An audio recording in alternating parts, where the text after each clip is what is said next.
Assalamualaikum warahmatullahi wabarakatuh. Kembali lagi Waalaikumsalam. di podcast Saatnya Bisa Tahu. Kenapa enggak? Bincang santai teman Undaris. Oke. Pada kesempatan kali ini kita kedatangan lagi Bapak Dr. Zainal Abidin, MPI STHI. Siap. Selamat datang Pak, sehat? Alhamdulillah. Alhamdulillah. Ini dengan pakaian yang nyentrik. Kali ini kita akan membahas mengenai kenakalan remaja, Pak. Sesuai dengan pakaiannya yang ngenomi. Ini Pak Kiai tapi nyentrik ini, Pak. Ya, kita langsung ke tema bincang santai hari ini ya, Pak. Tentang kenakalan remaja. Sebelum kita tahu kenakalan remaja itu siapa tuh, Pak? Iya. Assalamualaikum warahmatullahi wabarakatuh, rekan-rekan semuanya yang ada dimanapun Anda berada untuk saat ini, ya dalam bisa tahu bincang santai teman Undaris ya. Pertanyaannya dari Mas Levi tadi tentang remaja, siapa aja remaja itu. Nah, ini memang kita seringkali berkiblat untuk masalah pendidikan atau pembagian umur itu terhadap ilmuwan-ilmuwan atau tokoh-tokoh barat. Padahal di dunia Islam sendiri itu sebetulnya juga ada para ilmuwan-ilmuwan atau tokoh-tokoh pendidikan di dunia Islam, tapi jarang diangkat. Jadi kadang kita nggak tahu remaja itu siapa. Kalau dalam Islam itu ada tahapannya, Mas. Ada daur tufulah, ya, daurul murahaqah, daur syab, kemudian nanti ada yang tahap berikutnya itu tua gitu ya. Nah, ada puber juga. Jadi kadang-kadang kita itu kalau di dunia barat nggak bisa bedakan antara puber sama dewasa atau puber sama remaja, nggak bisa. Kalau di dunia Islam dibedain gitu ya. Jadi yang disebut remaja itu kalau dalam dunia Islam yaitu adalah mereka yang sudah mulai bertanggung jawab atas dirinya sendiri. Nek coro pitik kemanggang, Mas. Terus mulai dewasa menuju dewasa gitu ya. Pemuda menuju jadi seorang pemuda yang bertanggung jawab atas dirinya sendiri, itu remaja. Rata-rata pada mencari jati diri, ya, itu disebut remaja. Kalau pembagian umur ada yang menarik, seorang ulama menyatakan bahwa umur 0 sampai 7 tahun itu seorang anak diperlakukan bagaikan raja. Kabeh diladeni. Mas Levi udah punya putra? Sudah. Kira-kira nek anake njaluk susu dibelikan susu enggak? Dibelikan. Oke. Kemudian kalau ngompol itu pakai pampasnya dicopot ke apa? Kon nyopot dhewe. Dicopotkan, diganteni gitu ya Mas ya. Mandi kadang masih dimandeni kan gitu.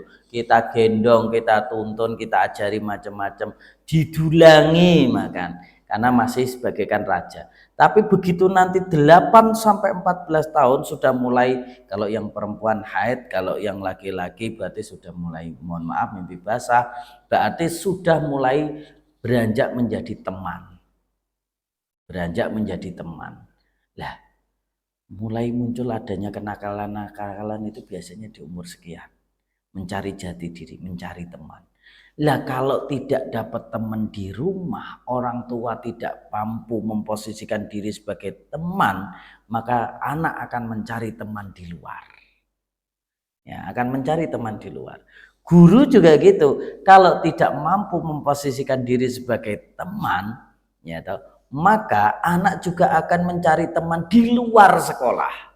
Jadi wis ning omah enggak entuk kanca, ning sekolahan enggak entuk kanca, akhirnya cari teman di luar sekolah dan di luar rumah. Yes. Ini akan di luar pantauan guru dan pantauan orang tua. Sing rada bahaya. Itu mulai awalnya dari umur sekian ya, 8 sampai sekitar 15 tahun. Nanti kemudian ya, di umur 15 sampai kurang lebih 60-an itu adalah fase di mana seseorang harus menjadi pelayan. Ya, tapi sayangnya karena tadi ini salah konco di umur 8 sampai 15 salah teman, ya udah itu nanti akan berkelanjutan mempengaruhi fase berikutnya karena nggak selesai di fase kedua. Nah, ini remaja Mas. Maka PR rada oke ya. Jadi nek milih mana? Kira-kira luwih milih mana? Anak-anak pelayan turu ning masjid, guyon ning masjid atau anak-anak pelayon turun ning dalan guyon ning dalan? Mending di masjid. Nah, gitu dah. Ya, tapi sayangnya sekarang masjid banyak yang tutup. Ada jam malam, tidak boleh guyon di masjid, gitu ya. Malahan kalau main di Serambi itu disabet. Lah, berarti kalau gitu secara tidak langsung pengurus masjid punya andil besar untuk mengarahkan anak-anak lebih banyak bercanda di jalan, ya toh, nongkrong di jalan, ya toh, kumpul-kumpul di jalan daripada di masjid. Ya, jadi kesalahan atau kenakalan mereka, kesalahannya bukan 100% pada mereka, tapi kita juga punya andil, gitu Mas. Gitu. Berarti akar awalnya itu sebenarnya dari lingkungan sekitar dulu ya Pak. Iya. Orang tua yang tidak bisa menjadi sahabat, guru yang tidak bisa bersahabat, dan lingkungan masjid yang malah menolak secara tidak langsung, menolak anak secara tidak langsung. Bertentangan. Padahal jelas kita hampir semua orang muslim paham dan tahu Masjid Nabawi, masjidnya Rasul, itu menjadi pusat peradaban karena semuanya terpusat di sana. Kumpul ning kono, ya toh, kumpul-kumpul di sana, buka puasa di sana, ngaji di sana, guyon di sana, pusat informasi di sana, diskusi di sana gitu. Jadi bahkan orang kalau punya masalah, punya problem, dia cari solusinya ke masjid. Nah, ini kita menarik ini. Kapan-kapan lah kita discuss tentang masjid gitu. Iya, Pak. Oke, kembali ke kenakalan remaja. Kira-kira kalau saat ini gambaran-gambaran kenakalan remaja yang perlu diwaspadai dewasa ini itu apa? Iya. Saya dapat kabar beberapa waktu yang lalu, yang lagi rame ini adalah perang sarung, Mas. Perang sarung. Ya. Pernah dengar? Pernah dengar. Perang sarung. Beberapa waktu yang lalu terjadi di daerah Kota Semarang, sekitar Mijen, Gunung Pati. Ada namanya perang sarung. Jadi anak-anak itu sarung diisi batu dalamnya. Diisi batu atau diisi apa, diikat. Nanti akhirnya diputar-putar untuk pukul-pukulan sama musuhnya. Tantang-tantangan kayak gitu. Kok bisa sampai terjadi kayak gitu kan? Itu sebetulnya nggak lain dan nggak bukan, ya toh, kurangnya interaksi. Anak sekarang itu lebih bahagia ketika di dalam HP daripada dalam kehidupan nyata. Mohon maaf Mas, kira-kira kita kalau nyekel HP sejam itu kerasa atau tidak? Tidak kerasa. Tapi kalau sudah di luar, ya, atau sejam itu dalam kelas, wah rasanya lamanya Mas Awan itu. Kalau ngegame dan sebagainya, itu kerasa cepat banget semuanya. Nah, sehingga individualismenya menjadi tinggi. Ya, atau bahasa Arabnya itu ananionnya menjadi tinggi, egoismenya menjadi tinggi. Karena egoismenya tinggi, maka tidak ada yang saling menghormati, saling melayani. Yang ada saling ingin dihormati dan saling ingin dilayani. Yang ada tuntutan dan tuntutan, menunjukkan diri prioritas, superior, ya gitu. Jadi mintanya jadi pusat perhatian. Nah, akhirnya melakukan hal-hal yang kadang-kadang negatif. Nah, akhirnya kadang-kadang juga nggak pandang bulu kenakalannya mereka ditunjukkan terhadap orang yang lebih tua dari mereka. Akhirnya hilang yang namanya sopan santun, unggah-ungguh, tata krama hilang semua. Nah, berarti gitu. Wong Jawa hilang Jawa. Jawa nih, ya, iya betul. Ya. Kali hilang kedunge, pasar hilang rame nih. Nah, itu yang terjadi. Maka ya kalau dibilang kenakalan remaja saat ini sebetulnya relatif Mas, relatif. Karena kenakalan itu ada mulai dari yang biasa saja sampai yang ekstrim, gitu kan. Yang ekstrim itu semuanya adalah pelarian karena mereka nggak punya tempat untuk kembali. Nah, orang tua banyak yang mampu menciptakan rumah, ya. Tapi kadang-kadang orang tua banyak yang gagal menciptakan tempat tinggal atau tempat kembali. Ya, guru banyak yang mampu menciptakan house, tapi sedikit sekali guru yang mampu berperan sebagai home, tempat tinggal, tempat kembali, jarang. Nah, itu. Maka remaja yang nakal-nakal itu rata-rata yang nggak punya home, Mas. Nggak punya home. Bayangin, dosen nggak punya home base gimana rasanya? Gantung, Pak. Ya kan dia nggak enak dah. Nah iya, akhirnya dia jadi pelarian kan, lari sana lari sini gak cetok kan. Di sana nggak dianggap, di sini nggak dianggap. Terus akhirnya dia bikin ulah sendiri. Tapi begitu bikin ulah sendiri disalahin. Disalahin sama masyarakatnya atau oleh lingkungannya. Padahal problemnya kan dia nggak dikasih home, gitu, nggak dikasih tempat kembali, dibiarin gitu aja. Tapi tuntutannya masyarakat, tuntutan lingkungan tinggi. Nah itu, gitu ya. Termasuk ini Pak, ada kasus-kasus bullying. Wah, ya. Itu kan sering kita dengar itu. Iya. Itu apa namanya, dari sisi pendidikan agama Islam itu bagaimana Pak kira-kira? Iya. Apapun itu kalau merendahkan orang lain pasti di mata agama kita bukanlah suatu hal yang baik, Mas. Meskipun dalihnya adalah pendidikan, apapun ya, Pak, itu. di pesantren. Iya. Jadi hanya orang tertentu yang boleh untuk menunjukkan suatu otoritas ya. Kalau nggak punya otoritas, kita nggak boleh sewenang-wenang, gitu kan.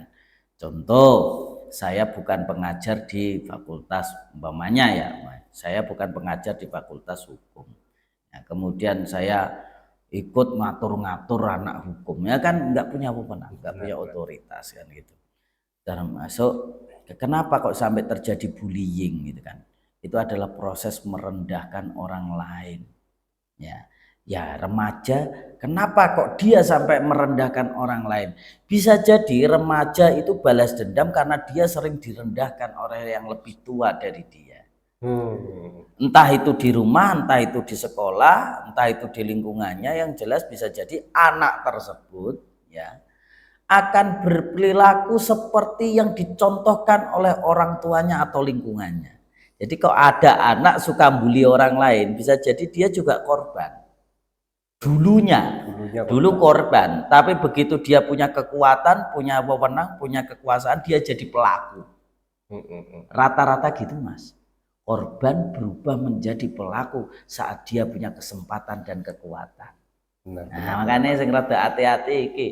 Jangan-jangan kita ini kalau pas berbuat sesuatu dengan wewenang kekuasaan yang kita miliki, jangan-jangan kita malah merusak.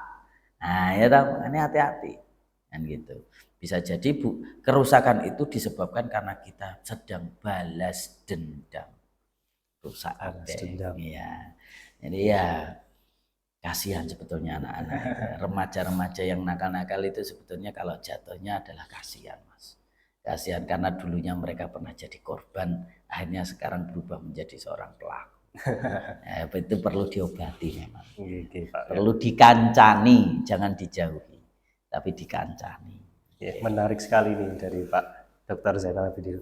Ini terakhir mungkin Pak, ini ada pesan-pesan antisipasi untuk mengatasi kenakalan remaja untuk para pendidik, mungkin untuk ustadz, untuk orang tua di rumah, teman-teman Indaris. Iya. Kalau saya untuk teman-teman ya untuk mengantisipasi daripada kenakalan remaja, maka saya akan berpesan yang paling utama kepada rekan-rekan mahasiswi, bukan mahasiswa dulu, tapi mahasiswi dulu. Kenapa mahasiswi, Pak? Karena ini dalam Islam itu dikatakan al-ummu madrasatun ula. Ibu adalah sekolah pertama. Anak bisa misuh pertama. Itu mergo gara-gara bisa jadi ibunya tahu misuh. Ya, hati-hati ya. Apapun kalau ibu tidak berhasil jadi temannya bagi anak, maka anak nggak pernah curhat sama ibunya. Ya toh? Kalau ibu gagal jadi teman bagi anaknya, maka anak tidak memiliki kedekatan dan tempat kembali. Ini yang bahaya. Maka ibu yang paling penting. Ya, maka para perempuan, mahasiswi, persiapkan diri Anda sebelum jadi wanita karir, sebelum jadi guru, sebelum jadi dosen, jadilah ibu. Latihan jadi ibu buat anak-anaknya jenengan ke depan. Itu Mas. Terima kasih Pak Zainal Abidin. Ini sangat daging materi pada hari ini. Kami ucapkan terima kasih Pak Dr. Sama-sama. Sudah mau ikut di podcast Bisa Tahu Bincang Santai Teman Undaris. Siap. Untuk kesekian kalinya ya Pak. Iya. Semoga tidak bosan nanti kita undang-undang iya, lagi. Iya, mudah-mudahan yang nonton juga gak bosan gitu ya. Untuk teman-teman Undaris, jangan lupa ajak teman-teman saudara nonton podcast ini. Terus yang mau kuliah bisa mendaftar di pmb.undaris.ac.id. Iya. Terima kasih Pak Dr. Sama-sama. Abidin. Sampai jumpa lagi. Wassalamualaikum warahmatullahi wabarakatuh. Waalaikumsalam warahmatullahi wabarakatuh. Oke.